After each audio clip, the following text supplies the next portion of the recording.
Praise the Lord at isang magandang umaga po sa inyong lahat. Sa lahat ng ating mga ka-GMB, good morning, beautiful. At welcome po sa ating Super Rich God, the Voice of God, ng ating Bishop Carding at ng ating Bishop Tony Mariohay. Ngayon po ay September 16, araw ng Sabado, ang ikahuling araw po ng ating GMB FB Live ngayong linggo ito. So marami pong salamat sa lahat ng ating mga live viewers na narito ngayon na patuloy pong sumusuporta, patuloy po nating nakakasama sa ating pong programa na kung saan ang layunin po lamang natin ay patuloy po nating madala ang paghahari ng Diyos sa bawat puso ng mga tao sa pamamagitan ng pangangaral ng salita ng Diyos dito po sa ating live streaming. So again, good morning, beautiful. Lagi nating tinatayan that with God, life is beautiful. Ano man ang ating pinagdadaanan, ano man po yung ating mga dinadala, pinapasan, gaano man katindi ang ating mga problema, lagi natin po itong tatayuan at pananampalatayaan that with God, life is beautiful. Dahil ang sabi ng Jeremiah 29:11, for I know the thought that I have for you, a plan to prosper you and not to harm you, a plan to give you future, and a plan to give you hope. Tayuan po natin at hawakan po natin ang pangako ng Diyos sa atin na siya'y naparito para bigyan tayo ng isang magandang buhay. Hindi para bigyan ng kasamaan, kundi para bigyan ng magandang kinabukasan at ng pag-asa. Comprehensive plan of God to prosper you, to give you future, and to give you hope. So bilang pagpapasimula ay gumawa na po tayo ng ating deklarasyon. Lagi nating pinaniniwalaan that whatever we confess, we possess. So isulat po natin sa ating mga comment section ngayon, I am blessed to be a blessing. Yan po ang ating declaration na tuwing tayo'y makikinig at mag-aaral ng salita ng Diyos, tayo ay kanyang pagpapalain. Because we believe that the Word of God will not return empty. It will not return void, but it is quick, powerful, sharper than two-edged sword, and it will fulfill the Lord's plan, will, and purposes. So pakisulat po natin, I am blessed to be a blessing. At kung nais mo talagang maging blessing ka sa iyong pagpapalang matatanggap mula sa salita ng Diyos, i-share po natin. I-share po natin ang ating programa sa ating mga kapamilya, kaibigan, barkada, mahal sa buhay, kaopisina, katrabaho, mga kapatiran, lalo na po yung mga nanghihinat ng lulupaypay. Mga kababayan po nating nasa ibang bansa na nangungulila, nagsasakripisyo, dumadaan ng matitinding hirap. Tandaan po natin, ang salita ng Diyos ay napakamakapangyarihan. At hindi natin kayang limitahan ang pwedeng gawin ng Diyos sa pamamagitan ng kanyang salita kapag ito'y natanim sa puso ng bawat tao. So we are blessed to be a blessing. So ngayong umagang ito, ituloy po natin yung ating transformational leadership for 5. A man of faith, a man of faithfulness, and a man of fruitfulness. Nung nakalipas na linggo, tinalakay po natin yung a man of faith. His words, his work, and his works. Tinalakay natin yung kahalagahan ng kanyang pananalita, kahalagahan ng kanyang paglakad, maging ang kahalagahan ng kanyang paggawa. Ngayon po ay simulan po natin yung ikalawang katangian nung tinatawag po nating transformational leadership. Ng isang lingkod ng Diyos na tunay nating inaasahang magdadala ng pagbabago, hindi lamang siya a man of faith. He is also a man of faithfulness. Kung paanong napakahalaga na kanyang personal na pananampalataya sa Diyos, napakahalaga din ng kanyang katapatan at pang-araw-araw na mga ginagawa. Isang Diyos na kanyang pinaglilingkuran na dapat tayong lahat ay maging tapat. Pakisulat po natin ito. A public servant is a God servant. Again, pakisulat niyo po sa inyong mga comment section. A public servant is a God servant. Ang isang lingkod bayan ay isang lingkod ng Diyos. Yan po'y makikita natin sa Romans chapter 13 na sinasabi ni Apostol Pablo, let every soul be subject to its governing authority. For there is no authority that exists that does not comes from God, but it is appointed by God. And everyone who resists authority are resisting God.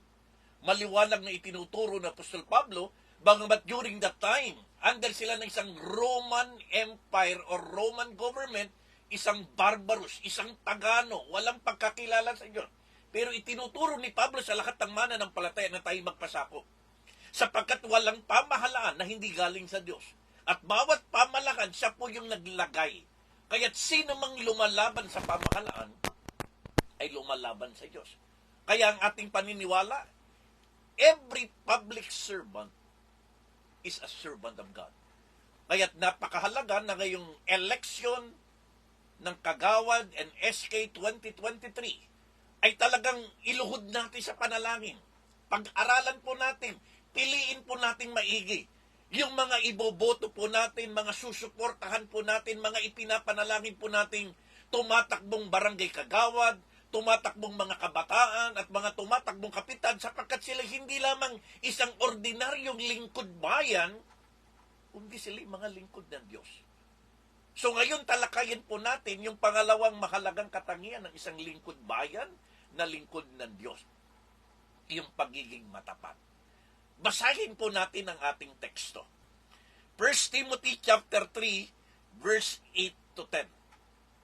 Likewise, a servant must be reverent, not double-tongued, not given too much wine, not greedy for money, but let this also first be tested, then let them serve as a servant, being found blameless. Sa Tagalog. Ganoon din naman sa mga tagapaglingkod. Kailangan kagalang-galang, tapat sa kanilang salita, hindi lasenggo, hindi sakim sa pera. Kailangan iniingatan nila ang kanilang malinis na konsensya, ang ipinapahayag ng katotohanan tungkol sa kanilang pananampalataya sa Diyos. Kailangan nasubok muna sila at kung mapatunayang karapat-dapat, ay hayaang silang makapaglingkod. Diyos po ang magpapala ng kanyang mga buhay at makapangyarihan salita. So ngayon talakayin po natin a man of faithfulness. At sa 1 Timothy chapter 3 verse 8 to 10, ipinapakita dito yung 7 core values of a man of faithfulness. Ang isang lingkod bayan na lingkod ng Diyos na may katapatan, meron siyang tinatawag na 7 core values. Isa-isahin po natin yung mga core values, yung mga pinagpapahalagahan ng isang tunay lingkod bayan na lingkod ng Diyos na talaga pong dapat nating ipanalangin. Number 1, he is faithful in his temperament. Number 2, he is faithful in his tongue. Number 3, he is faithful in his temperance. Number 4, he is faithful in his temptation. Number 5, he is faithful in times of testing. Number 6, he is faithful in his testimony. And number 7, he is faithful in his task. 7 values ng man of faithfulness. Pakisulat niyo po. Temperament, tongue, temperance, temptations, testing, testimony, and task. And God's willing ngayong umagang ito, tatalakayin po natin ang first 3 core values ng isang man of faithfulness. So kung handa ka na, pakisulat mo nga sa iyong comment section, Amen. I am blessed to be a blessing. Manampalataya ka sa iyong pakikinig ng salita ng Diyos ngayon, ikaw ay aabutin at pagpapalain ng salita ng Diyos. So point number 1, the first core values of a man of faithfulness, he is faithful in his temperament. Anong sabi po ng Bible? Doon po sa verse 8 nakalagay, he must be reverend. Pakisulat niyo po. Reverend. Ang isang tagapaglingkod, ang isang lingkod bayan, na tinatawag ng Diyos na isang lingkod ng Diyos, ang unang katangian o isang values na dapat nating makita sa Kanya, he must be reverend. So, ibig sabihin, lahat ng tumatakbong kagawad, lahat ng tumatakbong kabataan, at lahat ng tumatakbong kapitan, ang first core values na dapat nating makita sa Kanya, na Kanyang pinapahalagahan, he must be a man or woman of reverence. Ano ba ibig sabihin ng reverence? Hindi po yan para lamang sa mga pastor, mga bishop, mga pari. Yan po'y para sa mga tagapaglingkod. Ano ibig sabihin ng salitang reverend? It means worthy of respect. It means dignified, honorable, pious, and holy. Kinakailangan po itong tumatakbong barangay kagawad, itong tumatakbong mga kabataan, lalo digit ang mga pinakamamahal nating mga kapitan, ang first core values na dapat nating nakikita bilang kanyang lingkod katapatan is a man or a woman of reverence. Iginagalang o kagalang-galang. Kapatid, kaibigan, tayo pong mga kabarangay natin, yung ating bang napupusuan, yung ating bang ipinapanalangin at sinusuportahang tumatakbo ngayon, sila ba'y larawan ng pagiging isang kagalang-galang at iginagalang? It refers to a man who is held in a high esteem for the godly lifestyle they lead, who has earned the respect of the people because of the way they carry themselves. Ito yung mga tipo ng ating mga kababayan na dahil sa kanilang tamang pamumuhay, dahil sa kanilang katapatan, kung sila man ay mga estudyante, nakikita natin na isang tapat, matuwid na estudyante. Kung sila may mga kabarangay po natin, sila ay isang tapat, matuwid at matinong kabarangay po natin. Dahil sa kanilang pamumuhay na nagsisilbing magandang halimbawa ng katapatan, sila po'y nagiging kagalang-galang at iginagalang ng ating mamamayan.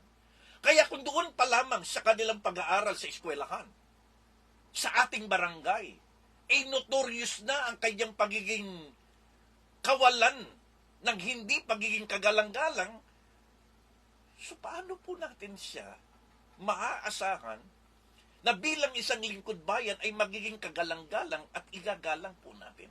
Kaya ang sabi rito, a servant of God must be reverent, worthy of self-respect. Sabi, pero ipoposisyon na po natin siya.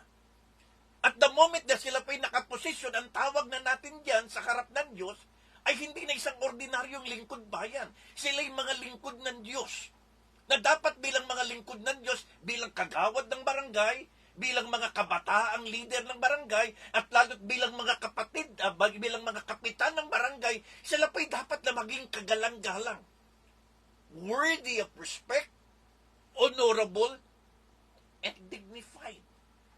Sila ba'y larawan ng pagiging kagalang-galang dahil sa pamumuhay na nakikita natin sa kanila? Take note, hindi butangero, hindi barumbado, at hindi bad boy ng bayan. Hindi maraming blatter sa barangay.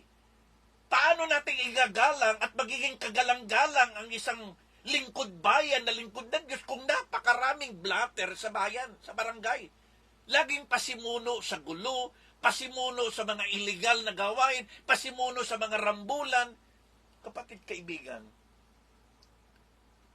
a public servant is a servant of God. Mataas ang ating paningin at paggalang na ibinibigay sa lakat ng mga itinatayo at inuupo ng Diyos sa kapangyarihan. Anong sabi po ng Ephesians 4:26-27? Do not be angry and do not sin. Do not let the sun go down to your anger, nor give place to the devil. Ibig sabihin, ang mga lingkod ng Diyos dapat hindi magagalitin.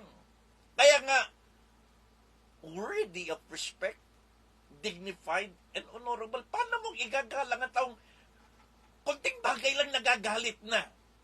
Konting bagay lang nagmumura na? Respect is for those who deserve it, not for those who demand it. Pakisulat niyo po yan sa inyong comment section. Respect are for those who earned it and deserve it, not for those who demand it. Ang isang lingkod bayan ay isang lingkod ng Diyos. Ng first core values niya, he is a man of reverend. Hindi niya dapat higiin o demand ang respeto, kundi dahil sa kanyang pamumuno, dahil sa kanyang pamumuhay, dahil sa kanyang pamamahala, talagang iginagalang natin siya. Take note, respect is a two-way street. You give it, and you get it. Ang isang lingkod bayan na iginagalang, nirirespeto, ay isang lingkod bayan marunong ding gumalang at marunong ding rumespeto sa kanyang mga kababayan. So first core values of a man of faithfulness, he is a man who is faithful in his temperament. Kagalang-galang. Hindi bad boy. Hindi pasimuno sa kaguluhan. Number 2, the second core values of a man of God, a man of faithfulness, he is faithful in his tongue. Anong sabi uli ng Bible? He must be not double tongue. Yung dalawa dila. Ang pangalawang core values na dapat po nating hanapin, na dapat po nating pag-aralan sa mga tapat na lingkod bayan, ay tapat dapat siya sa kanyang mga salita.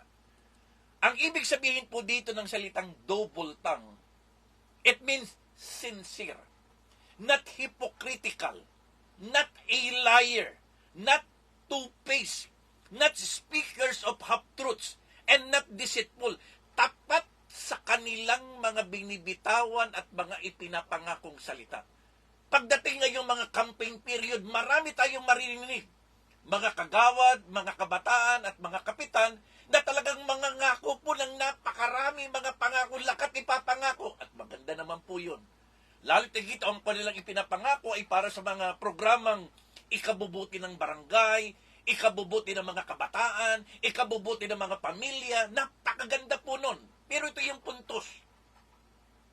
Ang second core values ng isang tinatawag nating man of faithfulness, he is faithful when it comes to his tongue.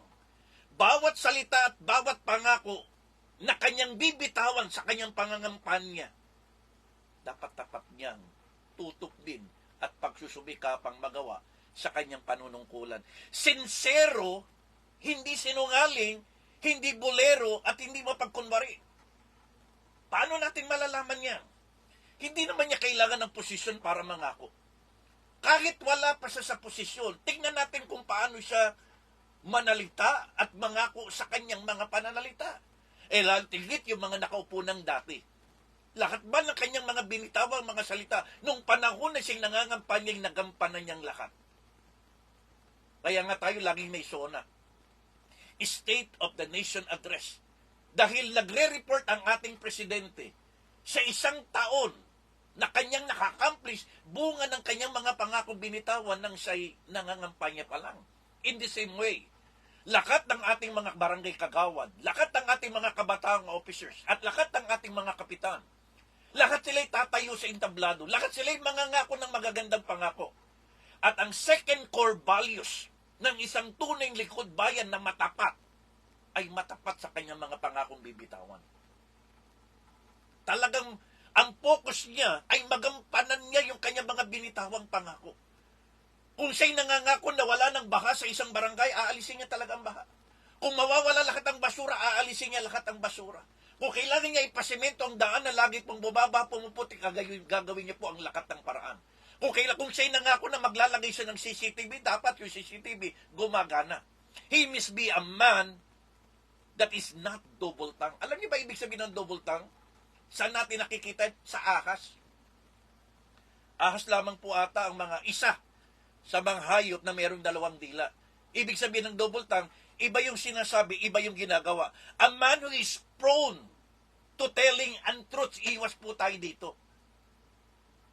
Huwag po tayong boboto sa mga taong mahilig mangako, pero alam natin hindi niya ginagawa. Nangangako lang, nagsasalita lang, pero he's always prone to telling untruths. Ang sinasabi niya mga bagay na hindi totoo sa kanya is not fit to be a leader. That person lacks integrity. Kapag nakakita tayo, balikan niyo muna, lalo na mga kabataan natin. Ang una yung chichikin dyan, pamilya niya. Kung sa pamilya pa lamang niya, hindi siya tapat. Hindi tapat sa magulang. Hindi tapat sa kanyang pag-aaral. Hindi tapat sa kanyang mga kapatid. Paano mamumuno sa barangay yan? Hindi nga tapat. Ganon din ang mga barangay kagawad. Lalo na mga kapitan. Hindi tapat sa asawa. Hindi tapat sa pamilya. Paano magiging tapat yan sa barangay na pamumunuan niya kung sa kanyang sariling pamilya siya po'y taksil at hindi totoo? Kaya sinasabi natin, any person who is prone to telling untruths are not fit to become leaders of our community. Kasi wala sa integrity. Bantayan ang mga binibitawang pangako ng ating mga kabarangay. Sasabihin niya, susupuin niya ang drugs. Susupuin niya ang mga sugalan. Iyon pala naman ang nasa likod ng protektor at proteksyon ng gambling at ng drugs. Isa pala. Paano natin sa paniniwalaan? Anong sabi ng Proverbs chapter 10 verse 19? In the multitudes of words, sin is not lacking. Isang reminder. Yung tao daw na napakaraming ipinapangako, sobrang daming ipinangako, ay hindi ho maiiwas sa pagkakasalayan. Again, I repeat, in the multitudes of words, sin is not lacking. Bakit? Kasi lahat na kanyang bibitawang pangako, hindi naman niya magagawa. Kaya huwag kang magbibitaw ng isang pangako na alam mong hindi mo magagawa. Ipangako mo lamang ang mga bagay na alam mong kaya mong igawa. But he who restrains his lip, pansin niyo sinabi ni Haring Solomon, siya na pumipigil ng kanyang mga pananalita, sinasala bawat salita niya, he who restrains his lips is wise. Kaya mas gusto natin yung mga tumatakbong kagawad, kabataan, kapitan na konti lamang yung bibitawan niya mga pangako, pero alam natin na gagawin niya talaga yung pangako niya. Kaysa naman sang katutak na pangako ang bibitawan niya, pero wala tayong makita. Sabi nga ng isang biro, politicians promise everything, delivers nothing, and blame someone else. Ganyan ang nangyayari sa ating mundo. Karamihan ng mga sa politiko, lakat ipapangako. At pag hindi nila nagawa, at wala silang gagawin, isisisi nila sa taong bayan. Tama? O may tama? So the second core values of a man of faithfulness is faithful in his tongue. Hindi double tongue. Hindi bolero. Hindi manloloko. Hindi manggaganyo. Hindi sinungaling, kundi tapat sa bawat salita na kanyang bibitawang pangako. Proverbs 13 verse 2 and 3. A man shall eat well by the fruit of his mouth, but the soul of the unfaithful feeds on violence. Ang sabi ni Haring Solomon, anumang mga salita na lalabas sa ating labi, kakainin po natin yan. Babalik sa atin yan. Bakit? Hahanapin kasi natin yan ng ating taong bayan. Kaya wag tayong magbibitaw ng isang pangako na hindi natin kaya. Kasi hahanapin sa atin yan. But the soul of the unfaithful, it feeds on violence. Kaya ngayon walang katapatan, magdudulot talaga ng kaguluhan. Kasi marami kang binitawang pangako. He who guards his mouth. Pakisulat nyo po yan sa inyong comment section. Guard his mouth. Kailangan bantayan natin ang ating mga labi. Preserves his life. Biro mo yung nagpipreserve pala ng buhay ay yung mga taong iniingatan nila ang mga salitang bibitawan nila. But he who open wide his lip shall have destruction. Kaya ang matatalinong politician, yung mga tunay na lingkod bayan at lingkod ng Diyos, ang second value na kanyang tinitindigan, he is faithful in his tongue. Sa bawat salita at pangakong bibitawan, pagsusumikapan niya talagang at pagtatrabahuhan niya talaga na ito'y magampanan. So pangalawang bagay na hahanapin po natin sa isang a man of faithfulness, sa kanyang core values, katapatan, hindi lamang sa kanyang pagiging kagalang-galang, kundi katapatan maging sa kanyang pananalita. The third and final, dito po ako magtatapos. He is faithful in his temperance. Okay? Ano ibig sabihin ng temperance? Faithful in his temperament, faithful in his tongue, and faithful in his temperance. Ano ang temperance sa Bible? Anong sabi uli ng Bible? Verse 8, he must not given, listen to this, pakinggan nyo lahat ito, he must not given too much wine.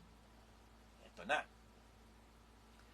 Ang pangatlong core values ng isang lingkod bayan na tinatawag nating lingkod ng Diyos, hindi lamang siya faithful in his temperament, hindi lamang siya faithful in his tongue, he must be faithful in his temperance. Ano ibig sabihin ng temperance? Not given too much wine. Sa Tagalog, binasa natin kanina yan. Hindi lasinggero. Ano kaya mangyayari sa isang barangay? Nang isang barangay kagawad na napili mong pumosisyon na mamumuno ng ating barangay ay isang kagawad na lasinggero. Siguro, bawat araw may inuman sa barangay. Ano mangyayari sa isang kabataang lasinggero na namumuno sa mga kabataan? Ano mangyayari sa isang barangay kung ang kapitan na uupo ay lasinggerong kapitan? Ano ba ibig sabihin na not given too much wine? It means not heavy drinkers, not addicted, not prone or inclined too much wine. Hindi ito lasinggero. Hindi ito adik sa alak. At hindi ito talagang sugapan na sa alak. Siguro okay lang naman yung tumitikim, ano? Pero yung lasinggero talaga't palainom. Aba, manalangin o tayo. Actually, yung tinutukoy dito, hindi lamang alak. Hindi siya mabisyong tao. Hindi siya mabisyong tao, hindi member ng ABS-CBN Fellowship. Pakisulat niyo po yan. Ang ating ipinapanalangin na tumatakbong kagawad, tumatakbong kabataan, tumatakbong kapitan, dapat po sinasabi ng Bible, ang pangatlong core values niya, he must be faithful in his temperament, not given too much wine. Hindi siya lasinggero, nang ibig sabihin po niyan, hindi siya member ng ABS-CBN Club. Alam niyo kano yung ABS-CBN Club? Pag-aralan niyo po ito. Yung tumatakbong kagawad, kabataan, kapitan na ating pong pinapanalangin at gustong suportahan, member ba siya ng ABS-CBN Club? Ano yung ABS-CBN Club? Alak, babae, sugal, cabaret, beer house, nightclub. Kinakailangan itong lingkod bayan na ito na tatawagin nating lingkod ng Diyos na igagalang natin, irerespeto natin at ipagkakatiwala natin ang pamumuno sa ating barangay. Siya ba'y tipo ng taong mahilig sa alak, mahilig sa babae, mahilig sa sugal, mahilig sa cabaret, mahilig sa beer house at nightclub, kapatid? Kawawa ang barangay. Mabababoy ang barangay kapag ang pinili nating isang lingkod bayan ay isang napakamabisyong tao. And I believe napakaraming politiko ngayon na nakikita po natin na talagang karapat dapat. Wala kang makitang bisyo. Wala kang makitang kamunduhan. Yun ang dapat namin. He is a man of temperance. Marunong bumalansi ng buhay. Hindi lahat ng kanto makikiinom. Hindi lahat ng kanto tatagay. Hindi yun pwede ho tayong makisama. Pero wag ho tayong makikisama. Na para lamang tayo iboto ng tao, makikisama ka na. A man who wants to be a leader must abstain from all appearance of evil. Sabi ni Haring Solomon yan. Ang isang taong nangangarap maging isang pinuno o lingkod bayan, dapat iwasan niya ang lakat ng anyo ng kasamaan. Kaya kinakailangan po natin talagang ipanalangin ang ating mga kababayan. Alam niyo kung anong sabi ni Haring Solomon patungkol sa alak? Sabi ng Proverbs 20 verse 1, wine is a mocker, strong drink is raging, and whosoever deceive thereby is not wise.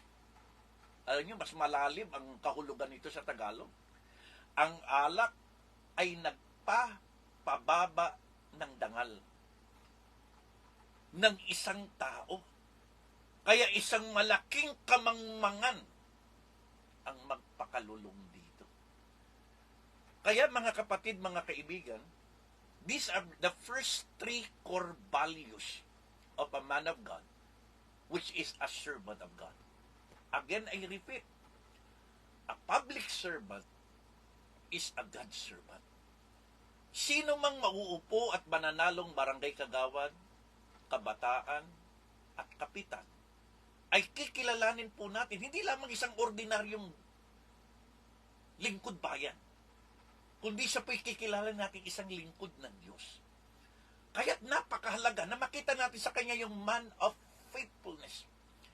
Faithful in his temperament, dignified, honorable. Faithful in his tongue, not a liar, but sincere and truthful. And faithful in his temperaments, not given too much wine. Hindi lasinggero, hindi babaero, hindi sugalero, hindi promotor ng lahat ng illegal na activity sa barangay at hindi sa protector. Dahil kapag yan ang mga namuno sa ating barangay, kawawa po ang ating barangay. And I believe marami tayong mga kababayang tumatakbo na talagang matatawag nating man of faithfulness. May makikita tayong faithful in his temperament. Meron tayong makikita mga tumatakbong talagang kagalang-galang. Hindi dahil sa kalang pananamit lamang, kagalang-galang sila dahil sa kanilang pamumuhay. Marami tayong makikita mga tumatakbong tapat sa kanilang mga salita. Bakit? Tapat sa magulang, tapat sa pamilya, tapat sa pag-aaral. Suportahan natin sila. At higit sa lahat, faithful in their temperament. Wala namang bisyo. So ito yung first three core values na dapat po nating hanapin sa isang lingkod bayan na isang lingkod ng Diyos. So muli po, maraming salamat. At nawa po'y napagpala tayo ng ating maikling Bible devotion, transformational leadership. He is a man of faithfulness. Faithful in his tongue, faithful in his temperament, and faithful in his temperance. Sa susunod na Tuesday, tuloy po natin yung 4 to 7. So tayo po manalangin. Tayong lahat po na nakikinig ngayon, kung tayo po ay hirap na sa buhay, lagi tayong gipit, lagi tayong kulang, baon sa utang, umaasa tayo sa ayuda ng bayan, kapatid, umasa tayo sa Diyos. Dahil ang ating bayan, gustuhin man nila, minsan limitado din ang kanilang kakayanan. Kaya kung ikaw ay hirap na hirap, gipit na gipit, lagi kang kulang, susuko ka na, at hindi mo subukan lumapit sa Diyos. At ang sino mang lumalapit sa Diyos, hindi niya pababayaan. Sabihin mo lang, Panginoong Jesus, ako po'y lumalapit sa iyo. Kumikilala na ikaw ang hari ng mga hari, Diyos ng mga Diyos. Ikaw ang Diyos na makapangyarihan sa lahat. Sumasampalataya kung ikaw ay napako sa krus, namatay at muling nabuhay para sa aking kaligtasan. Patawarin mo ko sa aking mga kasalanan. At tinatanggap kita bilang Panginoon, Diyos tagapagligtas ng aking buhay. Simula ngayon, maghari ka sa buhay ko. Baguhin mo po ako at gamitin mo ako, Panginoon. Salamat sa iyong pagmamahal, sa iyong pagpapatawad, at sa iyong pagpapala. Sa pangalan ni Jesus. Kapatid, kaibigan, kung ikaw ay tumugon sa panalangin, manalig ka na ang sino mang nakipag-isa kay Kristo ay isang binagong nilalang na. Na ang lakat ng dating lumang pagkataong alipin ng kasalanan ay wala na. Isa ka ng binagong nilalang. At kung nais mong patuloy ka makapakinig ng salita ng Diyos, nais mong patuloy na mayroong nananalangin at nagtuturo sa'yo, ilagay mo lang sa iyong comment section ang iyong contact number. At meron po sa iyong kukonect. Kami po ay nagmimisyon, yung tinatawag namin Prayer House Church Mission. Pwedeng online, pwedeng on-site, face-to-face or virtual. Nandito po kaming lahat para abutin ang pangangailangan ng bawat isa. Pwede po natin gamitin ang ating lugar, ang ating tahanan, saan man tayo naroon, maging bakay panalanginan. Pray po tayo. Because when prayer becomes our habit, miracles becomes our lifestyle. Pwede din po natin gamitin ang ating bakay at lugar biyang bakay panambahan. Nasa lugar po ninyo, virtual man o face-to-face, ay maipangaral natin lagi ang salita ng Diyos. Sapagkat ang salita ng Diyos ay napakapangyarihan na kayang baguhin ang ating buhay. Kaya kapatid kaibigan, kung nais mo sa iyong lugar, sa iyong bahay, sa iyong opisina, ay patuloy po nating mapapurihan ng Diyos, patuloy tayong makapanalangin, at patuloy po tayong maipangaral ang salita ng Diyos, ilagay mo lang ang comment section na yan, ang iyong contact number. And by God's grace, aabutin po namin kayo. So muli, maraming pong salamat. So sa oras pong ito, nais po nating i-shout out yung lahat ng ating mga kapatid na early viewers po kanina. Maraming pong salamat kay Pastora Noemi, ang aking pong asawa. Salamat sa patuloy niyang pagsuporta sa ating gawain. Salamat din kay Kuya Renz at kay Christine na patuloy pong ginagamit ng Diyos para i-share ang ating programa. Thank you, Lord. Shout out din po kay Nanay Loling Imasyo. Nanay Loling, maraming salamat. Patuloy po kayo nakapagbibigay sa akin ng inspirasyon. Every time na kayo po ay nanonood at sumusuporta, lalo na kapag nagsishare po ng ating program. Maraming salamat din. Kanina po nakita ko siya, hindi ko siya kilala, si Ate Jennifer Masangkay. Ate Jennifer, maraming salamat po. Naway napagpala kayo ng ating programa at naway pagpalain kayong patuloy at maging daluyan ng pagpapala. Shout out din po kay Ate Josie at Ate Malu Enciso. Maraming salamat Ate Josie at Ate Malu sa patuloy po na pagsuporta ng ating Good Morning Beautiful at naway patuloy kayong gamitin at patuloy kayong pagpalain ng ating Panginoon. Maraming salamat. Patuloy po sa inyo kami kumukuha ng kalakasan sa lahat ng mga sumusuporta po sa atin. Salamat din po sa mga live viewers natin ngayon. Ate Helen David, maraming salamat Ate Helen David. God bless you more. Shout out kay Ate Julie Morit. Ate Julie, marami pong salamat. At naway patuloy, marami ka pang madala na mga kaluluwa. Madala natin ang mga biyaya ng pagpapala ng Diyos sa pamamagitan po ng ating pag-share. Maraming salamat din po. Tinitingnan ko po kung sino pa yung mga nandito. Okay, maraming salamat. So sa lahat po ng ating mga live viewers, maraming pong salamat sa inyo lahat. At siyempre po, ipanalangin po natin at shout, ano po ito, praise report. Maraming salamat pala kahapon. Ako po yung nagpapasalamat kay Police Captain Fernando Francisco ng Sub-Station 9 ng Comembo sa ating pong squading or Squad Weekly Interactive Meeting. Maraming salamat po Captain Francisco Fernando sa patuloy pong pagsuporta ng ating swing yan sa Sub-Station 9 Barangay Comembo. At sa lahat ng ating mga pulisan na patuloy na dumadalo ng ating swing, maraming pong salamat. Maraming salamat din po sa lahat ng ating mga co-leaders, workers, and staff na umattend po ng ating Soul Mentoring kagabi. Maraming salamat. Nakikita ko po ngayon, shout out Ate Gian Lynn, maraming pong salamat sa iyong pagsuporta ngayon. Nawa ay ingatan ka at patuloy kang pagpalain ng ating Panginoon. And God's willing po ay minsan makadalo ka uli sa church. Mamaya pong hapon, meron po akong child dedication kay Jay. Kuya Jay, alam ko pamangkin ito ni Ate Maya, so maraming salamat. By 10 o'clock aalis po ko para sa ating child dedication. At mamayang hapon po sa ating church, meron tayong praise and worship practice. So sa lahat po ng ating mga worship ministers, mga manunugtong, worshipers, musician, lahat po tayo magkita-kita sa gawain ng Panginoon at God's always deserves the best. Naway ibigay natin ang the best sa Panginoon. At bukas, araw ng linggo, ito po yung ating worship day. Ang linggo hindi araw ng pagpapahinga, paglalaba. Hindi ito laba day, hindi ito malls day, hindi ito sleeping day. It is our worship day. Kaya ang lahat po inaanyayaan natin, Unahin natin ang kanyang kariyan at katwiran. At panghawakan mo lahat ng bagay, idadagdag na Diyos sa iyo. So this coming Sunday sa Montalban Church, ang ating speaker, Pastor Noemi, and God's willing po, ang ating speaker sa Makati po, ang iyong lingkod. Narito ngayon si Kuya Umanya Justin Angelo.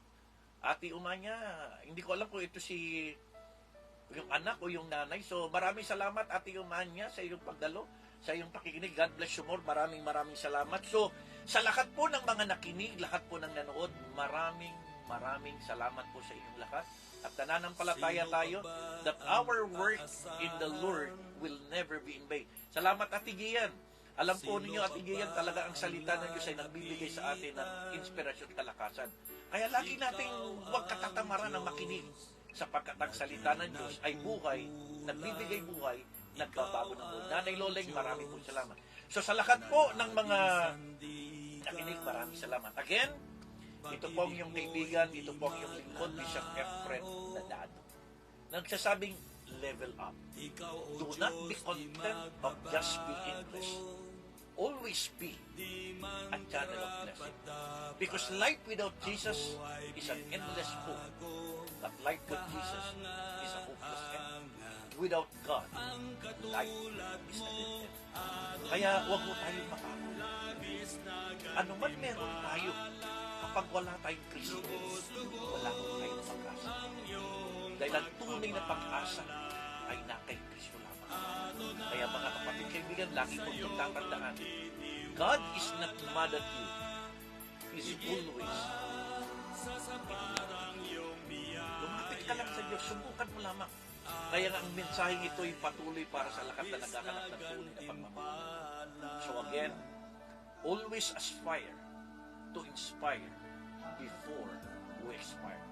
Do not stop when you are tired. Stop when you are done. Huwag tayong mapapagod sa paglilingkod. Huwag tayong mapapagod sa pag-share ng salita ng Diyos. Sapagkat may ginagawang kinalaman. And your work in the Lord will never be in vain. Maraming salamat po sa inyong lahat. At muli po, sa susunod na Martes, makita-kita tayo ng ating Good Morning Beautiful GMB FB Live para sa kapurihan ng Diyos. Sa Diyos ang ating papuri. Maraming salamat sa inyo lahat. Shalom. Ikaw o Diyos di magbabago, di man karapat-dapat.